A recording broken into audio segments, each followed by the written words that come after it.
Un antiguo instituto de investigación de Estados Unidos reveló que Rusia está perdiendo la iniciativa en la guerra. Esto significa que el ejército ruso está perdiendo en este momento. El presidente de Ucrania, Zelensky, también afirmó que Rusia está perdiendo la iniciativa en el campo de batalla y está quedando aislada internacionalmente. Hoy vamos a analizar este tema a fondo. Veámoslo de inmediato. Actualmente se escuchan informes de los éxitos del ejército ucraniano en varios lugares. Primero, echemos un vistazo a lo que dijo recientemente el presidente Zelensky. El presidente de Ucrania, Zelensky, declaró que su objetivo es asegurar la capacidad de producir 600 drones y misiles al día. Además, afirmó que hará que los rusos experimenten lo mismo que están viviendo los ucranianos.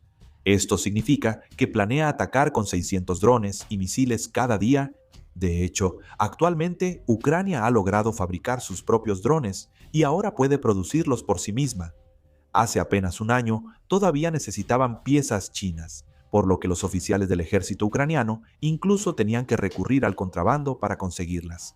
Pero ahora ya no se ve nada de eso. El gobierno de Ucrania ha seguido enfatizando la producción nacional de drones. Antes de la guerra, hasta 2022, solo había 7 empresas relacionadas con drones, pero ahora han aumentado rápidamente a más de 500 y están trabajando para establecer un sistema de producción en masa. De hecho, el éxito de la producción nacional de drones por parte del ejército ucraniano ha tenido un gran impacto en la guerra. Creo que sería bueno ver algunos casos recientes primero. El ejército ucraniano llevó a cabo un ataque con drones en la península de Crimea. En particular, para cortar el suministro a la península de Crimea, se centraron en atacar los puentes. Atacaron intensamente el puente Chongar, que conecta la provincia de Jersón, en el sur, con la península de Crimea, que fue anexada por Rusia. Como resultado, el paso fue cerrado temporalmente. Actualmente, desde mayo, el ejército ucraniano ha estado llevando a cabo ataques concentrados contra carreteras, puentes e instalaciones de infraestructura que conducen a la península de Crimea. Por eso, se ha confirmado que en la zona de la península de Crimea incluso se ha producido una escasez de combustible. Desde el 4 de junio, la venta de gasolina en efectivo ha sido completamente prohibida. Ahora, solo se puede comprar a través de cupones, y la cantidad máxima que una persona puede adquirir está limitada a 20 litros o menos. Además, no solo eso, los ataques con drones del ejército ucraniano continúan en San Petersburgo y Moscú. El ejército ucraniano está llevando a cabo ataques que antes eran impensables. Por eso, incluso las ciudades que antes se consideraban en la retaguardia ahora están bajo la sombra de la guerra. Pero esto no termina aquí. La razón por la que Rusia está aún más tensa ahora no es por el frente de batalla, sino por la guerra de información. Recientemente, dentro de Rusia se ha difundido la noticia de que las agencias de inteligencia ucranianas están intentando obtener en gran escala imágenes de CCTV y datos de vigilancia en todo el territorio ruso. Se sabe que las autoridades rusas también están tomando esto muy en serio. Incluso hay informes de que han comenzado a revisar el sistema de seguridad del presidente Putin.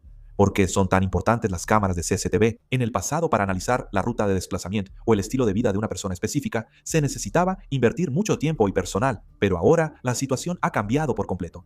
Si la inteligencia artificial analiza una gran cantidad de videos de CCTV e información de ubicación, puede determinar con bastante precisión cuándo una persona específica va al trabajo, a dónde va y qué rutas prefiere. Aunque cambien los vehículos de escolta, los patrones de movimiento repetitivos suelen permanecer, y mientras más datos se acumulen, mayor será la precisión para predecir el siguiente movimiento. De hecho, recientemente han aumentado estas preocupaciones debido a los ataques consecutivos dirigidos a funcionarios militares rusos. El pasado 9 de junio ocurrió un atentado con coche bomba en las afueras de Moscú. Se informó que, debido a esta explosión, murió el jefe del departamento encargado del suministro de misiles y municiones de artillería rusos. Se informó que el explosivo, colocado en la parte inferior del vehículo, tenía una potencia equivalente a entre 300 y 400 gramos de TNT. Las autoridades de investigación rusas iniciaron una investigación de inmediato, pero dentro de Rusia se plantea la posibilidad de que alguien haya estado siguiendo sus movimientos durante mucho tiempo. Otro aspecto a destacar es que este tipo de incidentes no ha ocurrido solo una o dos veces. En los últimos años se han producido repetidos incidentes de explosiones misteriosas e intentos de asesinato dirigidos a generales militares rusos, responsables de logística y funcionarios relacionados con la defensa. Para Rusia ya es una carga luchar en el frente, pero ahora incluso el personal clave en la retaguardia está siendo amenazado, especialmente con la combinación de drones, Inteligencia artificial y tecnología de análisis de datos a gran escala, ahora es posible realizar un seguimiento que antes solo podían hacer las agencias de inteligencia estatales, pero a un costo mucho menor. Por eso Rusia está tan preocupada por el avance en la capacidad de recopilación de información, tanto como por los ataques de drones de largo alcance de Ucrania. Esto se debe a que la guerra ya no solo ocurre en el frente, sino que se está expandiendo a las ciudades, la retaguardia e incluso a la vida cotidiana de las personas. Además, Rusia no ha podido salir de la situación desfavorable en el campo de batalla este año, debido a la escasez de tropas causada por la prolongación de la guerra y el cambio de táctica de Ucrania, que ahora ataca directamente el territorio ruso. Oleksandr Syrskyi, el comandante en jefe del ejército ucraniano, afirmó el pasado 8 de junio que Ucrania, a través de operaciones de ataque en profundidad, ha atacado 111 objetivos de la industria militar, energía e infraestructura de combustible de Rusia durante el último mes, y que estas operaciones han causado pérdidas económicas directas e indirectas a Rusia por un valor aproximado de 1.058 millones de dólares. Por supuesto, como esta es una afirmación del ejército ucraniano, hay que tomarla con cautela, pero es evidente que la situación del ejército ucraniano ha mejorado considerablemente en comparación con antes, especialmente después de que Ucrania lanzara su contraofensiva. En 2023, Rusia llegó a registrar una pérdida neta de territorio. El ejército ucraniano logró recuperar más territorio en el último mes que el que las fuerzas rusas lograron ocupar. Ahora incluso están permitiendo contraataques. El presidente ruso, Putin, afirma que el ejército ruso avanza día a día. El Instituto para el Estudio de la Guerra de Estados Unidos señala que el presidente ruso, Putin, sigue afirmando que el ejército ruso avanza todos los días, solo que no especifica en qué dirección dijo, burlándose de la situación del ejército ruso. Por supuesto, dado el enorme peso estratégico de Rusia, es difícil afirmar que los cambios actuales sean una señal de que la tendencia general de la guerra se está revirtiendo por completo. Rusia todavía cuenta con enormes fuerzas, recursos y una gran capacidad de producción en su industria de defensa. A pesar de las sanciones que han durado años, Rusia sigue manteniendo la producción militar y los recursos que puede desplegar en el frente siguen siendo considerables. Sin embargo, hay un hecho que es claro. La aparición de los drones está cambiando las reglas de la guerra. En el pasado se consideraba que una gran potencia que gastaba mucho en defensa y poseía más aviones de combate, tanques y buques de guerra, naturalmente tendría la ventaja. De hecho, el núcleo de la guerra moderna dependía de quién podía producir y mantener más equipos avanzados. Sin embargo, la situación ha cambiado a raíz de la guerra en Ucrania. Tanques que cuestan decenas de millones de dólares han sido destruidos por drones FPV que valen solo unos miles de dólares. Y repetidamente hemos visto instalaciones militares valoradas en cientos de millones de dólares quedar paralizadas por ataques de drones kamikaze baratos. Estos cambios están abriendo nuevas posibilidades incluso para países con menor poder militar. Ahora es posible amenazar instalaciones clave o líneas de suministro de grandes potencias, que antes eran difíciles de atacar, a un costo mucho menor. Especialmente se considera que los ataques a las líneas de suministro tienen un efecto muy significativo. Esto se debe a que atacar los vehículos y redes ferroviarias que transportan municiones, combustible y equipo, así como los almacenes, puede causar más daño que atacar a las tropas en el frente. La mayoría de los objetivos que Ucrania ha estado atacando recientemente también son este tipo de instalaciones.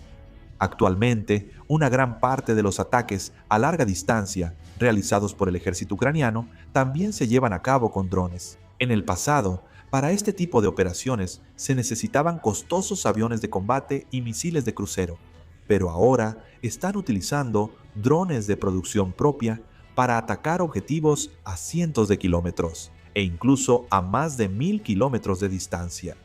Incluso si el ataque falla, la pérdida es relativamente baja, por lo que pueden continuar con las operaciones de manera sostenida.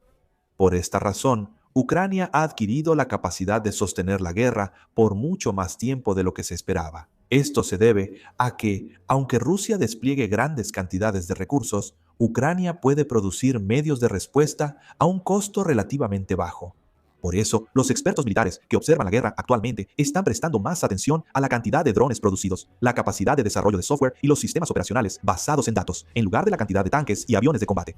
En las guerras futuras, es cada vez más probable que el factor clave para la victoria no sea quien tiene más armas, sino quien puede aplicar la tecnología más rápido e incorporarla al campo de batalla. Por eso, los lugares que están estudiando la guerra de Ucrania con más dedicación no son solo los países directamente involucrados en el conflicto. Funcionarios militares de Estados Unidos y de varios países europeos también están observando continuamente el frente ucraniano. De hecho, los funcionarios militares occidentales que han visitado Ucrania consideran que las lecciones que pueden aprender en el terreno son mucho mayores de lo que esperaban. En particular, lo que más les llama la atención no es un arma específica, es todo el proceso de producir, mejorar y desplegar drones en el frente. El ejército ucraniano, cuando aparece un nuevo equipo, lo pone inmediatamente en combate para comprobar su rendimiento, corrige las deficiencias y luego lo vuelve a desplegar en el frente. Este proceso se repite cada pocas semanas, y los cambios que antes tomaban años en los ejércitos tradicionales, en el campo de batalla, están ocurriendo a una velocidad muy rápida. Por eso, los países de la OTAN también han empezado a revisar sus doctrinas existentes. Tras la Guerra Fría, la OTAN se ha preparado para la guerra centrándose en cazas, armas de precisión y el dominio abrumador del espacio aéreo. Sin embargo, en la guerra de Ucrania siguen apareciendo casos en los que los drones baratos tienen más influencia que las armas costosas. No solo los tanques y vehículos blindados, sino también las trincheras de infantería y los depósitos de municiones se han convertido en objetivos de los drones. Desde la perspectiva de la OTAN, no tienen más opción que analizar los cambios que están ocurriendo en el frente ucraniano para prepararse para las guerras del futuro. Taiwán está en la misma situación. Mientras continúa la presión militar de China, el ejército taiwanés considera la guerra en Ucrania como un caso de referencia importante, especialmente porque Taiwán tiene menos poder nacional y está en desventaja en cuanto al tamaño de sus fuerzas armadas en comparación con China. En esta situación, están interesados en saber qué efecto puede tener una fuerza de drones que sea económica y pueda producirse en masa. De hecho, recientemente, Taiwán ha anunciado planes para ampliar la producción de drones y fortalecer sus capacidades en sistemas no tripulados. Corea del Sur tampoco es la excepción. Ya hay análisis que indican que Corea del Norte está ampliando su cooperación con Rusia y observando varias tácticas que están surgiendo en la guerra de Ucrania. Se sabe que hay un gran interés, especialmente en la forma de operar drones, la capacidad de respuesta a la guerra electrónica y los sistemas de ataque de largo alcance. Por lo tanto, cada vez hay más voces que dicen que el ejército surcoreano también necesita analizar detalladamente el nuevo entorno de combate que está mostrando la guerra de Ucrania, en lugar de aferrarse solo a los métodos tradicionales.